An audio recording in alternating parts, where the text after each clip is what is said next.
Terus bagaimana hubungan dengan anak saya yang sekolah di pesantren? Hadis yang mengandung kaidah fikih, ya, seperti misalnya innamal a'malu binniyat. Ini kan. Bismillahirrahmanirrahim. Assalamualaikum warahmatullahi wabarakatuh. Alhamdulillah wassalatu wassalamu ala Rasulillah wa ala alihi wa ashabihi wa man walah. Amma ba'd. Pemirsa Fatwa TV dimanapun Anda berada, alhamdulillah kita bersyukur dan memuji Allah Subhanahu wa taala yang mana pada kesempatan kali ini kita dapat kembali berjumpa dalam program live interaktif konsultasi Islam yang diampu langsung oleh guru kita Al-Ustadz Dr. Musyafa Ad-Darini hafizahullah ta'ala. Dan pemirsa, alhamdulillah pada kesempatan kali ini beliau juga telah hadir bersama kita di studio Fatwa TV Jember. Mari kita sapa beliau terlebih dahulu. Assalamualaikum Ustaz. Waalaikumsalam. Sehat Ustaz? Alhamdulillah sehat. Alhamdulillah. Keluarga sehat sama Ustaz ya? Alhamdulillah. Alhamdulillah. Baik pemirsa, alhamdulillah semoga kita senantiasa diberikan kesehatan oleh Allah Subhanahu wa taala. Yang mana akhir-akhir ini Ustaz ya, banyak sekali kabar tentang isu wabah ini Ustaz, wabah corona tentunya. Dan bahkan sebagian besar wilayah Indonesia sudah menutup kegiatan-kegiatan, diantaranya kegiatan belajar dan mengajar. Seperti juga yang terjadi di kampus kita Ustaz ya, Sekolah Tinggi Darussalam Islamiyah Ustaz ya. Iya. Sebagian besar pelajaran tambahan, kemudian kajian ba'da maghrib sudah ditiadakan Ustaz ya. Iya. Baik. Semoga pemirsa Fatwa TV senantiasa diberikan kesehatan dan juga tentunya guru-guru kita di sini semoga senantiasa diberikan kesehatan juga tentunya dan dapat berbagi faedah ilmu bersama kita semua. Baik pemirsa dan Ustaz, seperti biasa mengawali perjumpaan kita Ustaz, sedikit nasihat untuk membuka acara ini Ustaz. Jazakumullah khairan. Bismillah, wassalatu wassalamu ala Rasulillah wa ala alihi wa sahbihi wa mawalah. Amma ba'd, para pemirsa Fatwa TV dan seluruh kaum muslimin dan kaum muslimat dimanapun Anda berada.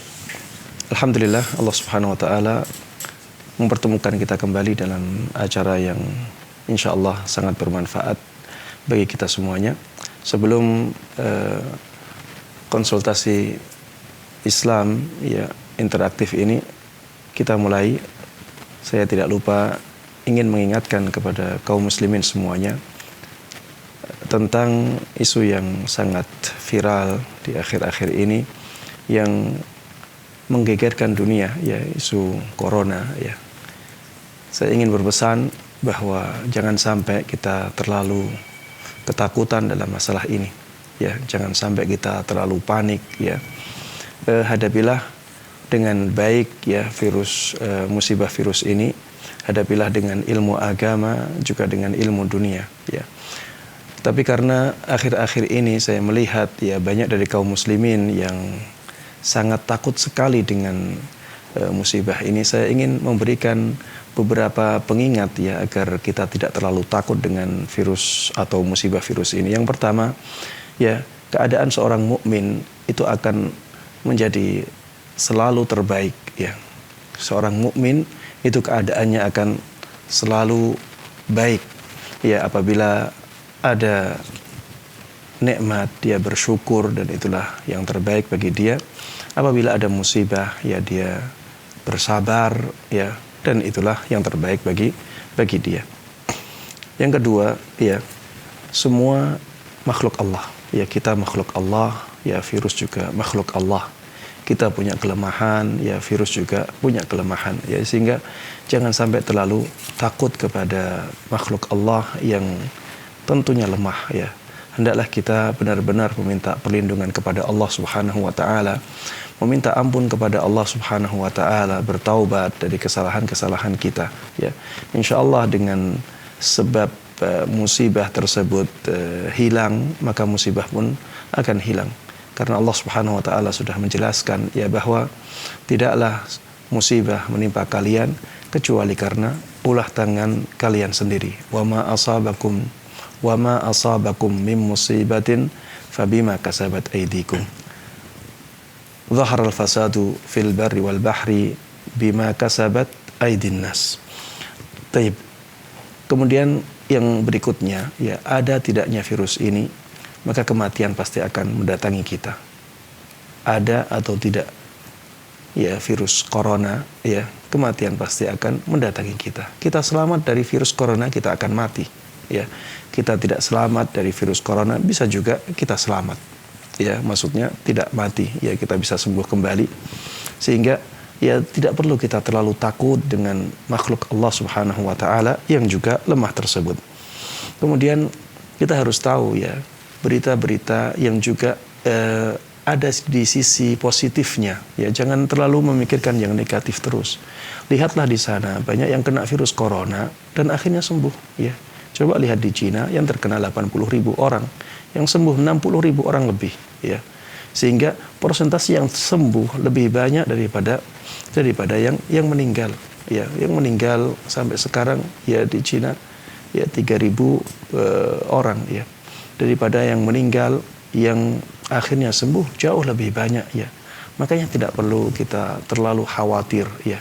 Dan kalaupun akhirnya kita meninggal karena virus corona ini dan kita meninggal husnul khatimah, maka subhanallah itu merupakan kemenangan yang sangat luar biasa dalam mengakhiri kehidupan kita. Karena kata sebagian ulama, ya orang yang terkena virus ini, virus corona, dan akhirnya dia sesak nafas dan itu penyakit dalam, maka orang tersebut diharapkan mati syahid. Ya, kenapa? Karena Rasulullah SAW mengatakan wal mabtunu syahid. Ya, orang yang matinya karena penyakit dalam, maka matinya mati syahid, ya. Tentunya apabila orang tersebut benar-benar sabar dalam menerima musibah tersebut. Kemudian yang berikutnya yang bisa menjadi penenang kita, ya banyak ahli virus yang mengatakan bahwa umur virus ini tidak lama. Ya, umur virus ketika sudah masuk ke dalam tubuh manusia tidak lama, sampai 7 hari kemudian badan ini bisa memproduksi imun, ya, untuk melawan virus tersebut. Ya, sehingga setelah itu ya virus tersebut akhirnya melemah dan akhirnya hilang. Ya, biasanya sampai 2 pekan. Ya, kalau tubuh bisa bertahan dengan baik sampai 2 pekan, maka virus tersebut akan bisa dikalahkan oleh imun tubuh sendiri. Dan yang terakhir, ada kabar gembira, ya, sebagian berita mengatakan bahwa obat malaria bisa menguatkan badan untuk melawan virus ini, ya. Intinya jangan kita terlalu takut dengan virus corona sehingga keadaan kita menjadi tidak normal. Kita takut untuk sholat berjamaah, ya, kita takut untuk sholat Jum'ah. Kalau misalnya keadaan tidak terlalu mengkhawatirkan, ya, jangan sampai kita meninggalkan sholat berjamaah, meninggalkan sholat Jum'ah hanya karena isu-isu yang saya melihat terlalu dibesar-besarkan, ya, di akhir-akhir ini, ya. Dan sebagai seorang muslim, ya, kita harus benar-benar, ya, mengusahakan usaha-usaha yang syar'i juga, ya. Kita istighfar, kita bertaubat kepada Allah Subhanahu wa taala, kita baca zikir-zikir yang syar'i juga yang bisa menjadi pelindung bagi diri kita. Ya, demikian ya pesan singkat ini, mudah-mudahan bermanfaat. Mudah-mudahan Allah Subhanahu wa taala jaga kita semuanya dari musibah-musibah yang menimpa banyak orang di zaman ini, dan mudah-mudahan Allah Subhanahu wa taala mewafatkan kita semuanya dalam keadaan husnul khatimah. Amin amin ya rabbal alamin. Alhamdulillahirabbil alamin. Jazakallah khair, Ustaz. Baik pemirsa, seperti biasa live interaktif ini kami membuka sesi untuk bertanya. Bagi Anda yang ingin bertanya langsung kepada Ustadz, dapat menghubungi kami di 0331 544 6087. Dan alhamdulillah pemirsa sudah ada penelpon yang masuk. Mari kita sapa terlebih dahulu. Assalamualaikum Fatwa TV. Assalamualaikum.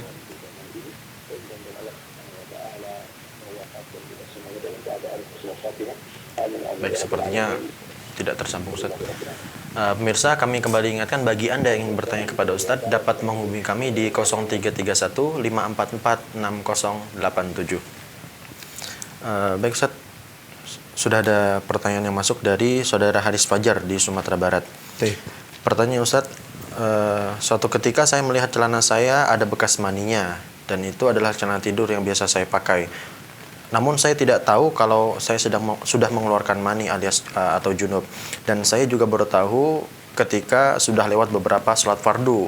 Apa yang harus saya lakukan, Ustaz? Bagaimana hukum sholat saya dan apakah saya harus mengkodoknya? Jazakumullah khairan. Taib, kita harus ingat ya kapan kita terakhir kali tidur ketika itu, ya. Kapan terakhir kali kita tidur? Ke waktu itulah ya kita sandarkan kejadian keluarnya mani. Ya, karena mani tidaklah keluar dari seorang lelaki kecuali ya dirasakan, ya ada rasa ya keluar mani itu, ya ketika dia dalam keadaan sadar. Ya mani keluar dalam keadaan tidak sadar itu kemungkinannya cuma satu, yaitu ketika seseorang tidur. Ya, makanya kita cari, ya karena ini pertanyaannya, dia tidak sadar keluar mani, berarti tidak ada kemungkinan lain kecuali mani tersebut keluarnya ketika dia tidur. Ya, sehingga kita lihat tidur yang paling dekat, kapan? Lalu kita katakan bahwa mani tersebut keluarnya di tidur itu. Kenapa? Karena tidur yang sebelumnya ya belum bisa dipastikan. Adapun tidur yang terakhir sudah bisa dipastikan. Mani itu sudah ada ketika itu. Adapun tidur yang sebelumnya ya kita masih meragukannya. Sehingga di sini kata para ulama al-yaqin la yazulu bisyak. Keyakinan tidak bisa dihilangkan oleh keraguan. Keyakinannya mani tersebut sudah keluar di tidur terakhirnya. Adapun tidur sebelumnya lagi maka tidak bisa dipastikan sehingga masih diragukan. Maka yang didahulukan adalah keyakinannya. Kemudian para ulama juga mengatakan di antara kaidah yang bisa menjelaskan hukum ini adalah kaidah yang mengatakan al-aslu idhafatul hadits ila aqrabi zamani. Pada asalnya kejadian itu disandarkan kepada waktu terdekatnya. Ya, pada dasarnya, pada asalnya ya sebuah kejadian itu disandarkan kepada waktu terdekatnya. Karena waktu terdekatnya adalah waktu tidur yang terakhir, maka disandarkan kepada waktu tidur yang terakhir. Misalnya, orang ini tidurnya di malam hari, ya, dan dia sudah sholat subuh, sholat duhur, sholat asar.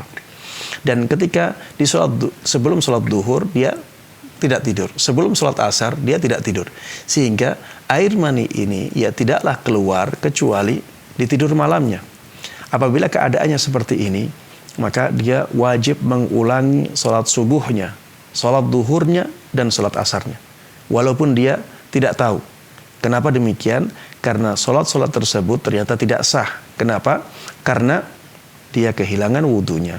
Dan orang yang sholat dalam keadaan tidak berwudu, sholatnya tidak sah walaupun dia punya uzur, ya misalnya lupa ataupun yang lainnya, sehingga dia wajib untuk mengqadanya.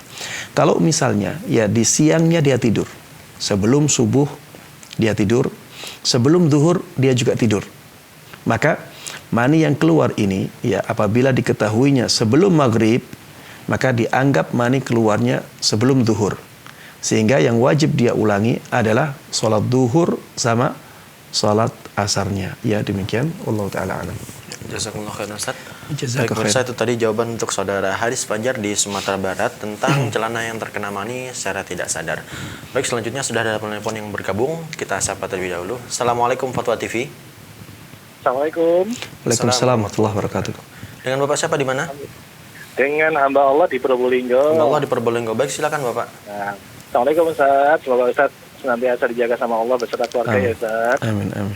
Saya dari Probolinggo nih Ustaz. Ustaz mau tanya nih perihal dengan sutroh di bukan sutroh. Oh iya betul sutroh. Aman.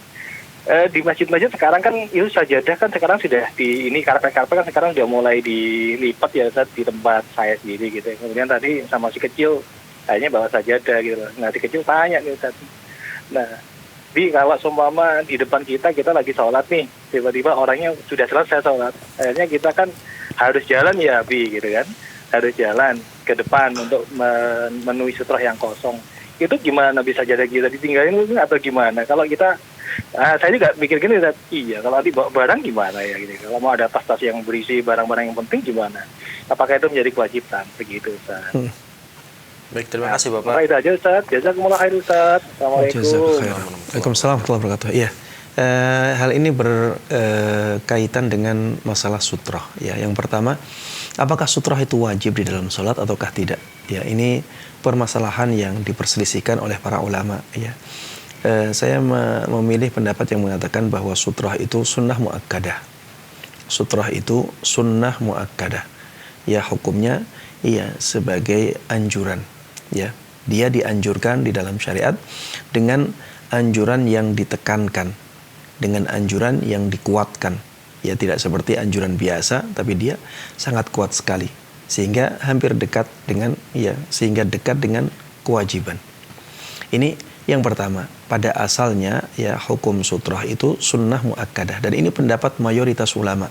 Ya, dalilnya adalah hadis Nabi Muhammad SAW yang mengatakan, salah seorang sahabat Nabi Muhammad SAW mengatakan bahwa Rasulullah SAW pernah sholat di Mina tanpa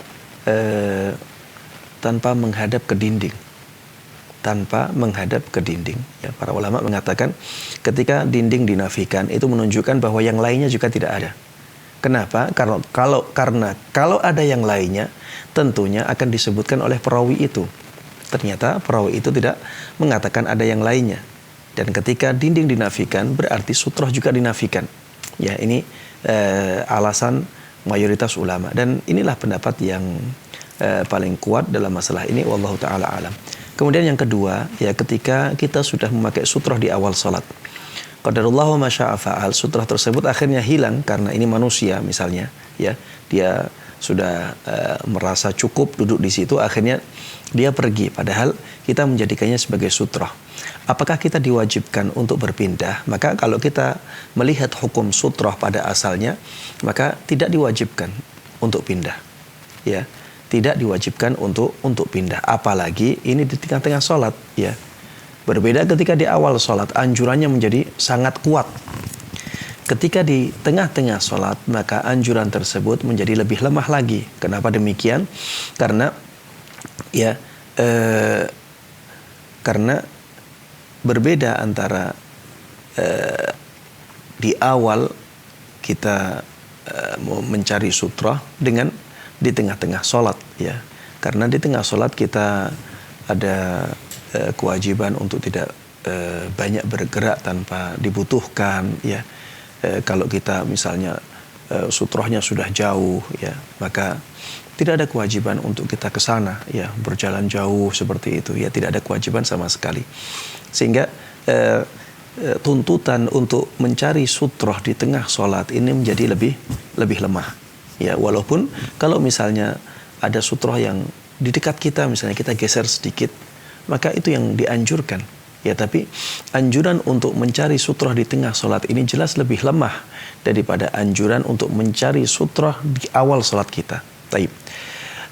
Tentunya ya lebih lemah lagi ketika apa? Ketika kita mempunyai barang yang kita harus jaga, maka ini lebih lemah lagi, ya. Tentunya ini juga menjadi pertimbangan, ya, karena di sini ada maslahat, di sini juga ada mudarat. Ya, tentunya hilangnya barang kita itu lebih besar mudaratnya daripada kita mendapatkan daripada kita kehilangan sutrah.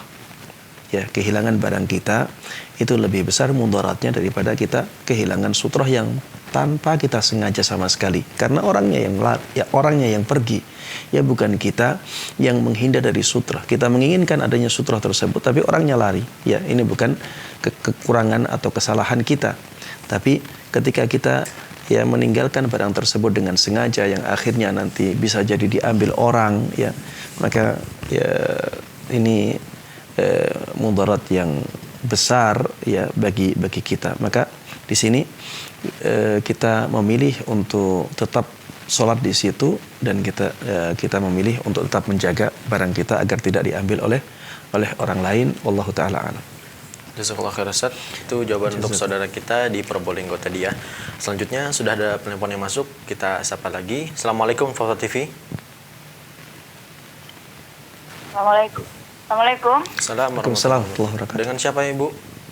Alhamdulillah, dari Ibu Laili, Pak, dari Bekasi. Ibu Laili Bekasi. Baik, silakan Ibu.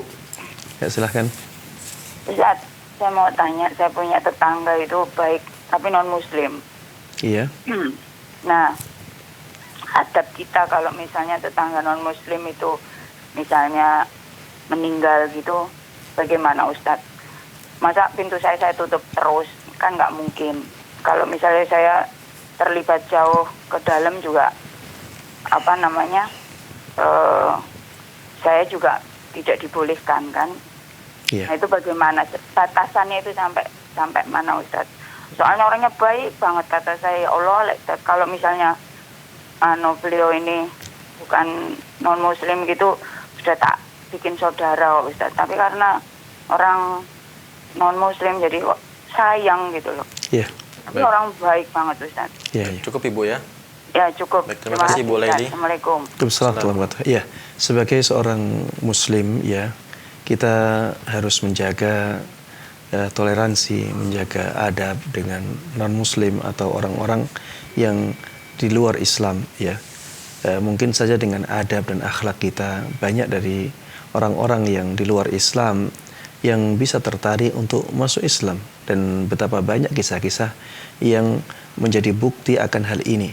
Banyak orang yang akhirnya tertarik dengan Islam karena akhlak dari kaum muslimin yang sangat baik. Sehingga kita dituntut untuk terus menjaga akhlak yang mulia ini, baik dengan kaum muslimin, saudara-saudara kita sendiri, maupun dengan orang-orang non-muslim ya, sebagaimana dahulu Rasulullah SAW menjaga akhlak tersebut dengan non-muslim atau orang-orang yang di luar Islam. Bagaimana dengan orang yang meninggal sebagai tetangga kita ya, ada acara kematian di sana ya. Di sini kita diperintahkan untuk tetap menjaga akhlak kita ya.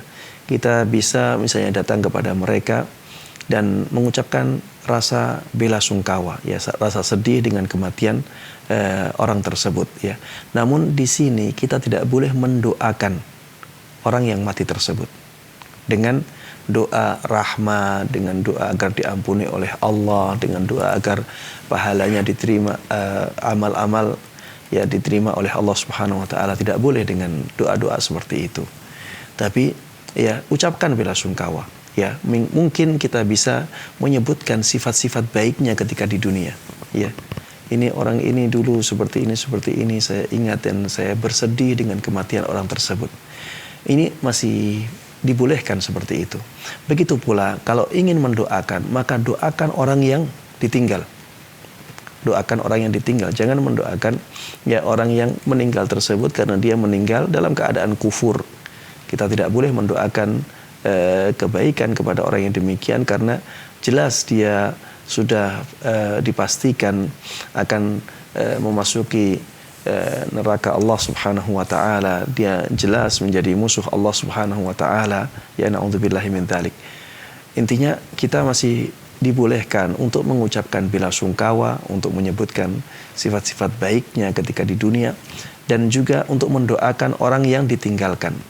Doa dengan doa duniawi atau doa mendapatkan hidayah. Doa duniawi misalnya, mudah-mudahan yang ditinggalkan sabar. Mudah-mudahan yang ditinggalkan tidak frustasi, ya mudah-mudahan tabah dalam menerima musibah ini. Ini seperti ini masih tidak ada masalah. Kalau bisa ditambah dengan doa mendapatkan hidayah, maka itu yang paling baik, dan mudah-mudahan mereka diberikan hidayah oleh Allah Subhanahu wa taala. Seperti ini sangat baik sekali, sebagaimana Rasulullah sallallahu alaihi wasallam dahulu yang mendoakan keselamatan untuk orang yang mendapatkan hidayah. Salamun ala manittaba'al huda, ya, semoga keselamatan terlimpahkan kepada orang-orang yang mengikuti petunjuknya. Ya, orang-orang yang masih hidup seperti mereka ya, kerabatnya masih ada kemungkinan untuk masuk Islam ya. Makanya perbanyak mendoakan hidayah untuk mereka ya. Allah taala. Jazakallah khair Ustaz. Dan itu jawaban tadi untuk Ibu Laili di Bekasi ya.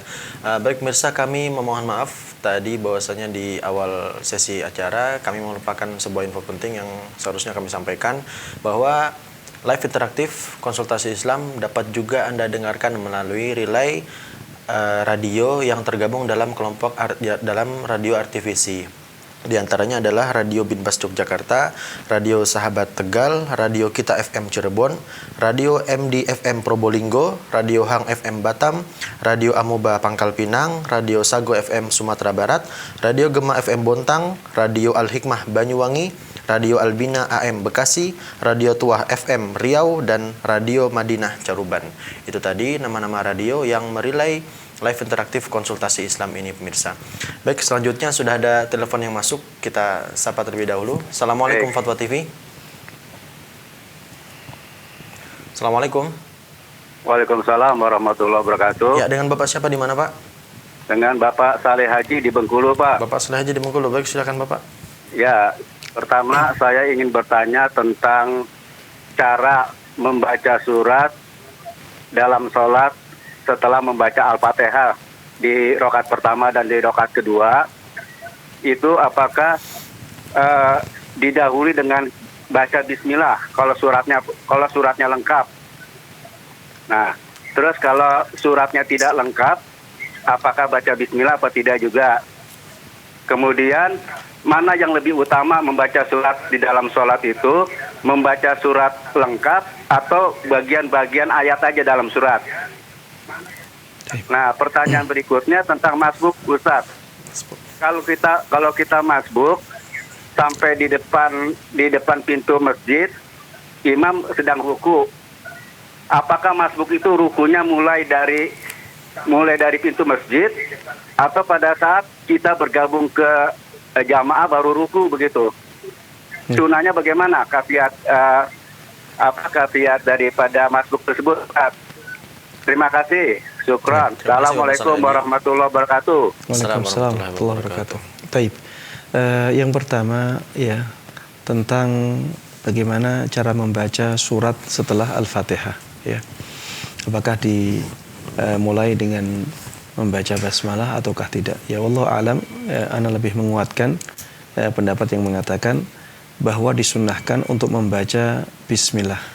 Disunnahkan untuk membaca bismillah ketika kita memisah antara surat satu dengan surat yang lainnya. Tapi dibacanya dengan lirih. Dibacanya dengan lirih. Ada perbedaan pendapat di kalangan para ulama dalam masalah dibacanya dengan lirih ini. Namun saya lebih menguatkan pendapat yang mengatakan bacaan basmalah tersebut ya dibaca dengan lirih. Karena adanya hadis khusus yang menjelaskan hal ini. Salah seorang sahabat Nabi Muhammad SAW mengatakan, aku tidak pernah mendengar Rasulullah SAW ya membaca basmalah sebelum Al-Fatihah maupun sesudahnya. Dan sebelum Al-Fatihah ya di dalam riwayat lain disebutkan bahwa Rasulullah SAW membaca basmalah, namun dibaca dengan lirih. Begitu pula yang setelah basmalah ya setelah Al-Fatihah basmalahnya dibaca dengan lirih. Wallahu taala alam.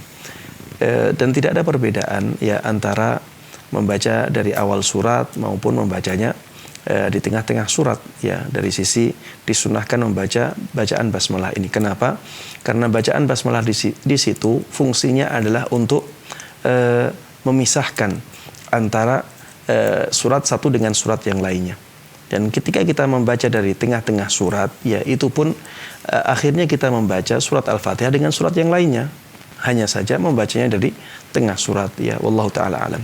Kemudian pertanyaan yang berikutnya adalah lebih afdal mana kita membaca surat penuh ataukah membaca sebagian? Kita katakan yang lebih utama adalah membaca surat secara penuh ya, dari awal sampai akhir di setiap rakaatnya. Dari awal sampai akhir di setiap rakaatnya. Ya, ini yang paling afdal. Kenapa demikian? Karena itulah yang menjadi kebiasaan Rasulullah SAW dalam sholatnya. Kemudian yang kedua ya, setelah ini lebih afdal kita membaca dari awal. Ya, dari awal surat walaupun tidak lengkap. Ya, dari awal surat walaupun tidak lengkap sebagaimana pernah dilakukan oleh Nabi kita Muhammad SAW dalam beberapa salatnya ya, seperti Al-Mu'minun ya, ketika beliau membaca surat Al-Mu'minun beliau membaca sampai ya kisah Fir'aun ya. Beliau membaca sampai kisah Fir'aun. Ini menunjukkan bahwa Rasulullah SAW membaca dari awal surat sampai tengah surat. Ya. Dan tidak dinukil dari Nabi kita Muhammad SAW membaca di tengah-tengah surat. Ya. Tapi para ulama mengatakan hal itu tidak mengapa. Walaupun yang dianjurkan adalah membaca satu surat secara lengkap, atau kalau misalnya tidak bisa membaca dari awal ya sampai yang kita mampu. Ya, adapun membaca di belakang, membaca di tengah saja, maka ini dari sisi keafdalihannya malah kurang, ya, wallahu taala a'lam. Kemudian yang berikutnya pertanyaan tentang Masbuk, Ustaz. masbuk, ya. Kalau masbuk, ya, misalnya mendapati imam ruku', ya, maka tidak usah kita tergesa-gesa. Tidak usah kita tergesa-gesa untuk masuk masjid. Kapan rukuknya misalnya? Rukuknya sebaiknya ketika sudah masuk shaf. Ya, rukuknya sebaiknya ketika sudah masuk shaf. Ya, kalau misalnya kita belum masuk shaf, imamnya sudah i'tidal, ya, maka ya tidak ada masalah yang kita masuk. Kalau kita ingin ya tidak ketinggalan, maka kita harus mengondisikan diri untuk datang awal.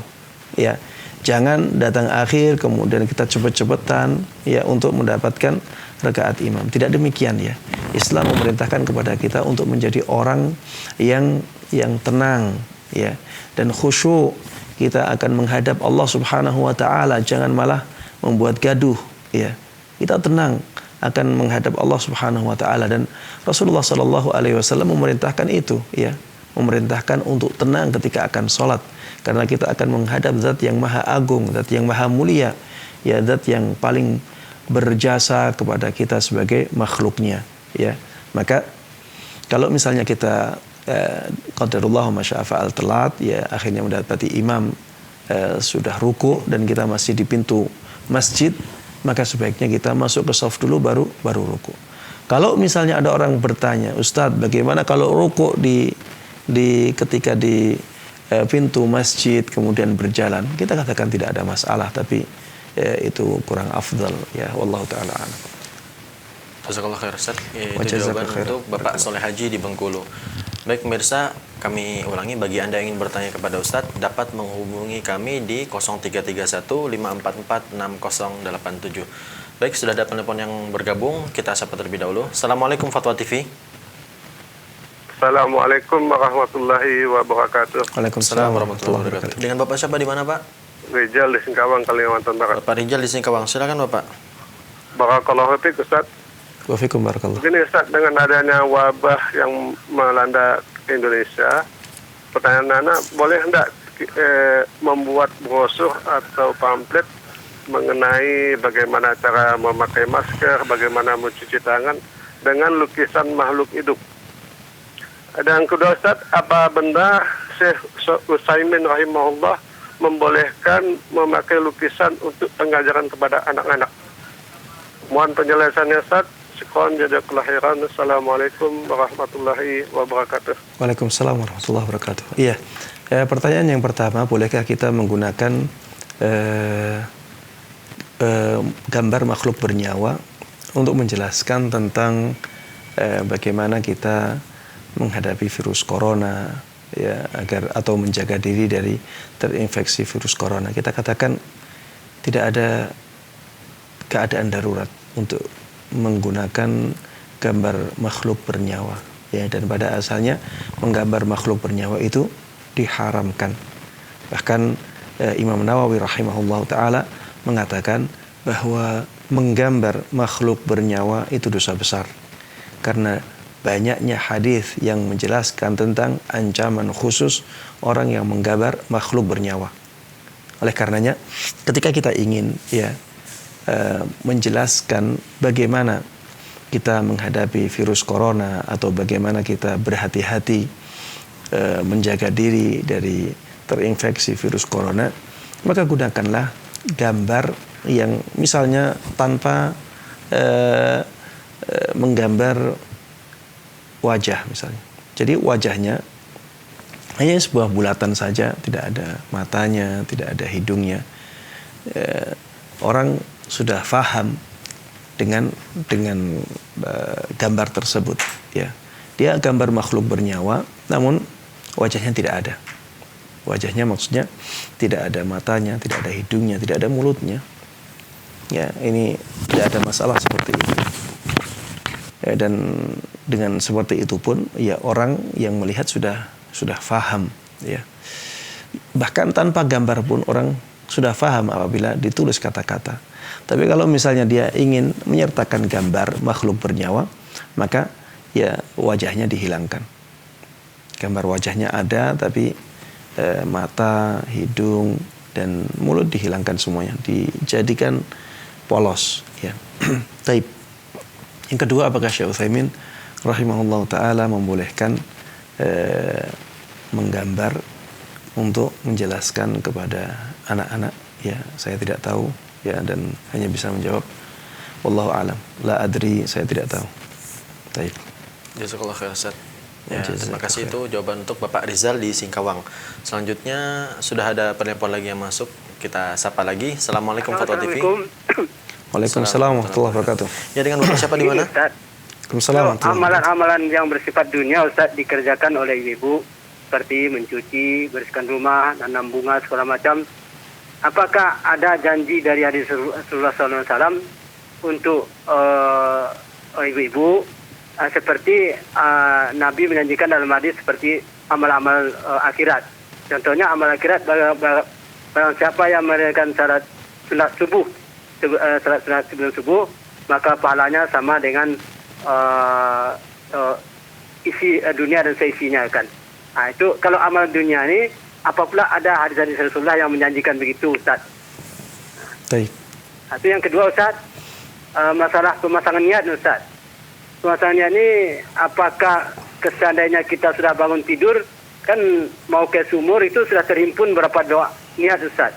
Niat wudu, niat pergi ke masjid, salat sunat sebelum masjid, salat qabliyahnya dan salat wajibnya berjamaah, kan sudah terhimpun waktu sebelum pergi ke masjid, Ustaz. Apakah kita perbarui lagi niat itu setelah sampai di masjid atau bagaimana, Ustaz? Penempatan niat nih. Nah, itu saja, Ustaz, pertanyaan saya. Ada dua macam, mohon penjelasan, Ustaz. Assalamualaikum warahmatullahi wabarakatuh. Waalaikumsalam warahmatullahi wabarakatuh. Iya, tentang amalan-amalan dunia yang dilakukan oleh seorang istri ketika di rumah, ya. Maka kalau ditanya apakah ada pahala khusus tentang itu, saya katakan wallahu taala alam, saya tidak tahu ada pahala khusus dalam masalah itu, ya. Namun seorang istri, ya, ketika di rumah dan mengerjakan sesuatu yang baik, ya, mengerjakan sesuatu yang menjadi tugas dia, ya, sebagai ibu rumah tangga, berkhidmah kepada suami, ya. Saya berharap hal tersebut masuk dalam hadis Nabi Muhammad SAW. Barang siapa yang sholat 5 waktu, berpuasa Ramadan, ya, kemudian mentaati suaminya, menjaga kehormatannya, maka dia akan dimasukkan ke dalam surga dari pintu manapun yang dia inginkan, ya. Karena misalnya mencuci, ya, misalnya membersihkan rumah, atau misalnya masak di dapur, kemudian memperbagus rumah, menghiasi rumah, saya yakin ini semuanya akan sangat membahagiakan seorang suami, ya. Dan itu termasuk bentuk tunduk dan patuhnya seorang istri kepada suaminya. Ya, saya berharap ini masuk dalam hadis Nabi Muhammad SAW yang sifatnya umum tadi, ya, mentaati, ya, perintah dari suaminya, ya. Mudah-mudahan bisa menjadikan seorang perempuan bisa masuk surga dari pintu manapun yang dia inginkan, dan ini merupakan pahala yang sangat besar, ya, pahala yang sangat mulia, kedudukan yang sangat tinggi sekali. Kemudian, ya, sebaiknya memang seorang perempuan, ya, ada perasaan atau ada niat di dalam hati untuk melakukan ketaatan kepada Allah Subhanahu wa taala dalam setiap amalan-amalan duniawinya, ya, sehingga pahala-pahalanya ia menjadi semakin besar di sisi Allah Subhanahu wa taala. Ini pertanyaan yang pertama. Pertanyaan yang kedua tentang masalah niat. Iya, masalah niat ini ada niat untuk niat ketika akan melakukan sesuatu, rencana melakukan sesuatu dengan niat mulai melakukan suatu ibadah, dan keduanya harus dibedakan. Ya, ada niat yang hakikatnya adalah rencana akan melakukan sesuatu ya ibadah. Kemudian niat yang kedua adalah niat memulai suatu ibadah. Ya, niat akan melakukan sesuatu ibadah atau niat berencana, ada niat yang hakikatnya adalah rencana melakukan suatu ibadah. Ini tidak cukup. Ya, Allah Ta'ala alam, saya lebih memilih pendapat ini. Ini tidak cukup ya untuk niat sebuah ibadah itu. Yang diwajibkan ketika kita akan melakukan suatu ibadah adalah niat memulai ibadah tertentu. Seperti misalnya ketika orang ya dari rumah dia pergi ke masjid.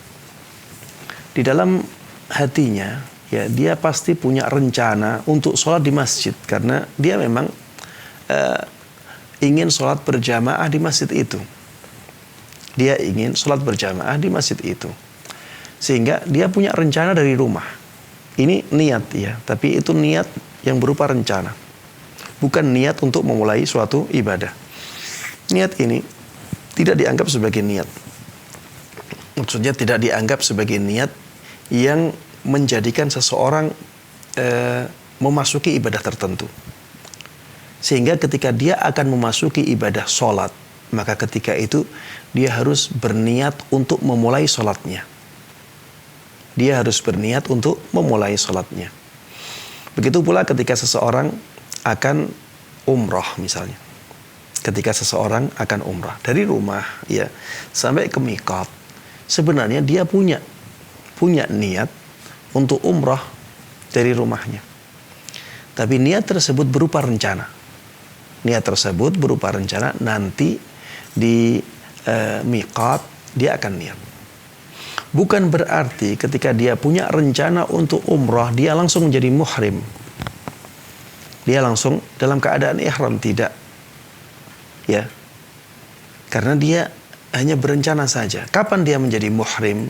Kapan dia menjadi seorang yang dalam keadaan ihram dan harus menjauhi pantangan-pantangan ihram? Ketika dia sampai miqat, kemudian dia berniat untuk memulai manasiknya.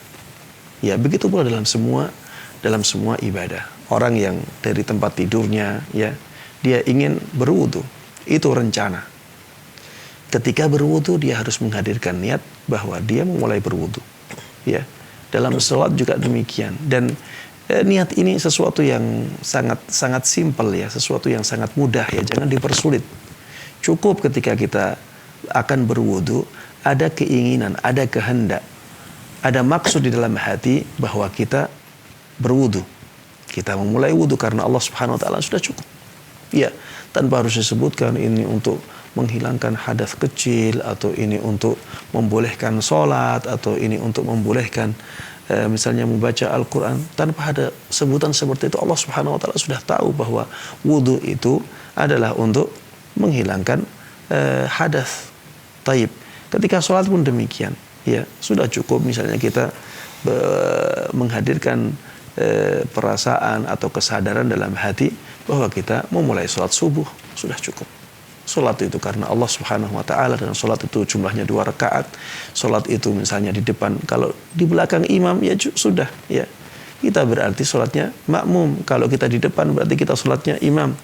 Ya, itu ada, semuanya ada di dalam hati kita. Ya, intinya ketika kita akan memulai, kita menghadirkan ya kesadaran bahwa kita akan memulai sholat, sudah cukup sholatnya, sholat subuh. Ya, lillahi ta'ala, karena Allah Subhanahu wa ta'ala. Ya, baik. Jazakallahu khairan Ustaz, itu jawaban tadi. Kemudian selanjutnya ada telepon yang sudah menunggu. Kita sapa lagi. Assalamualaikum Fatwa TV. Assalamualaikum Ustaz. Waalaikumsalam warahmatullahi wabarakatuh. Dengan Ibu siapa di mana? Saya dengan Ibu Ari di Gresik. Bu Ari di Gresik. Baik, silakan Ibu. Ya, mohon maaf Ustaz, ini saya mau menanyakan mengenai keutamaan doa. Semisal Ustaz, saya berdoa dalam artian hal yang tidak mungkin atau yang sebenarnya saya sudah benar-benar sudah putus asa sekali. Yang kira-kira saya tuh kayaknya nggak bisa deh, tapi saya tetap berdoa terus minta sama Allah. Contohnya apa? Itu kira-kira apakah bisa merubah takdir?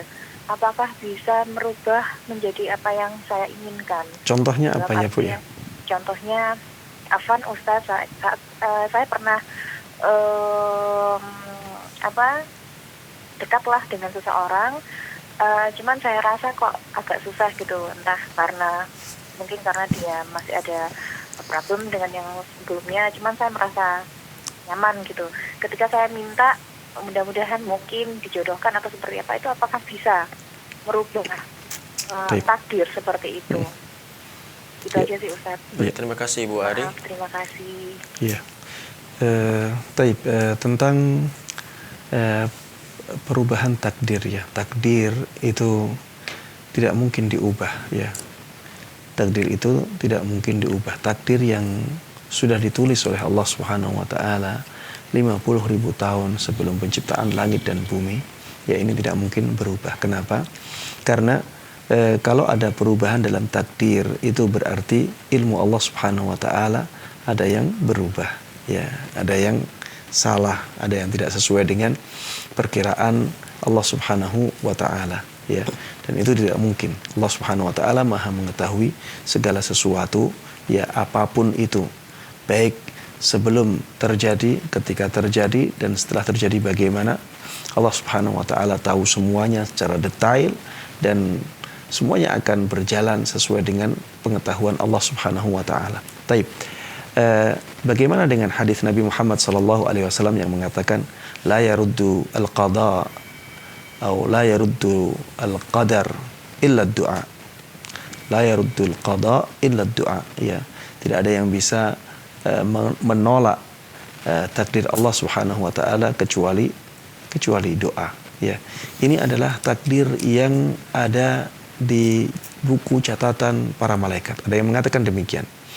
Jadi takdir tersebut bukan takdir yang inti, tapi takdir yang ada di buku catatan para malaikat, ya, Allah taala alam. Sehingga yang di buku inti, ya, itu masih sesuai dengan perjalanan keadaan manusia. Sedangkan yang di bukunya malaikat ini bisa berubah-ubah, ya.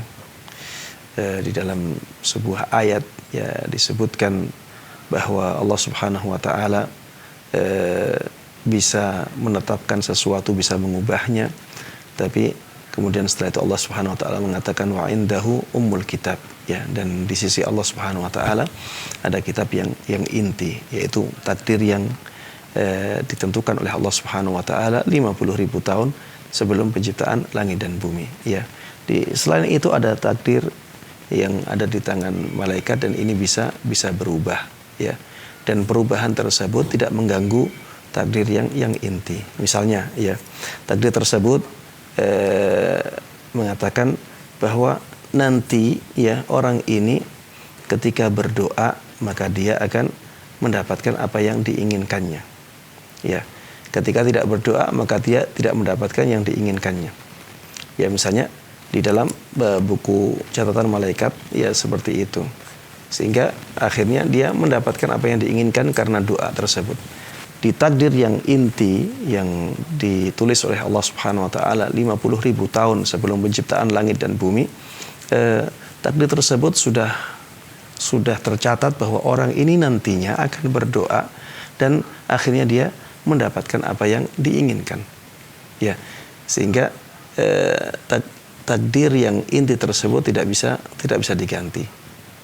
Walaupun oleh doa, yang bisa diganti adalah takdir yang ada di tangan malaikat atau catatan takdir yang ada di tangan malaikat. Taib. Bolehkah kita berdoa untuk meminta sesuatu yang kelihatan mustahil dalam pikiran kita, ya? Kalau kelihatan mustahil dalam pikiran kita karena kemungkinannya sangat kecil, maka masih dibolehkan.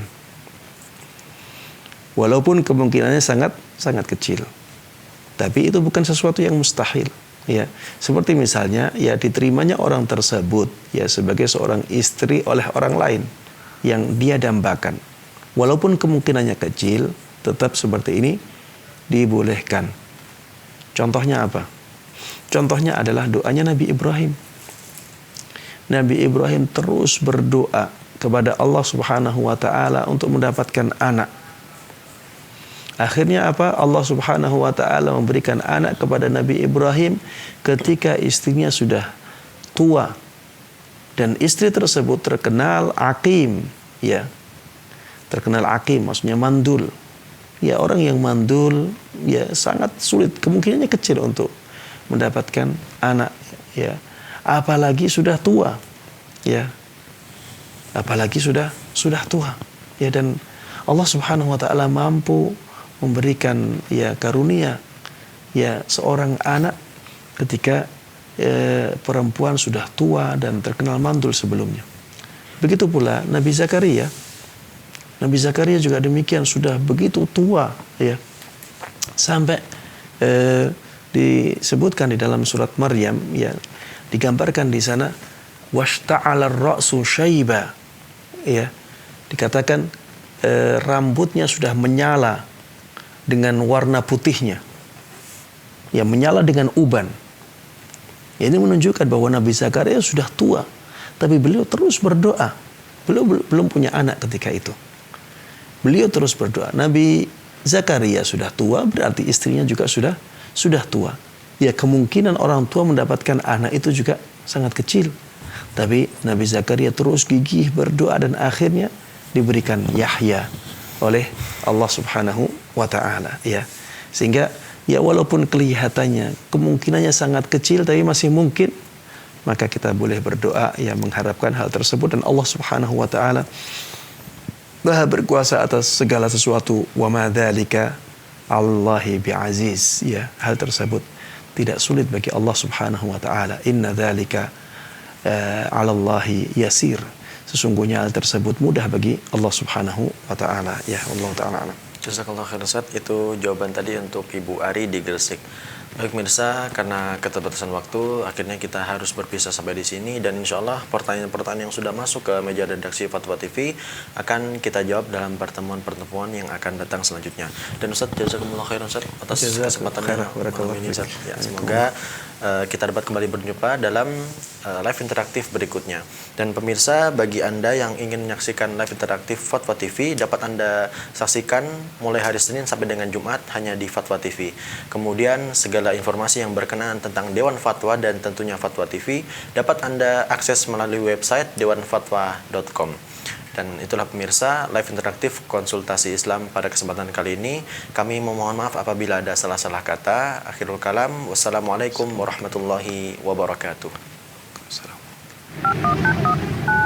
Ya Allah. Terus bagaimana hubungan dengan anak saya yang sekolah di pesantren, Pak? Hadis yang mengandung kaidah fikih, ya. Seperti misalnya innamal a'malu binniyat. Ini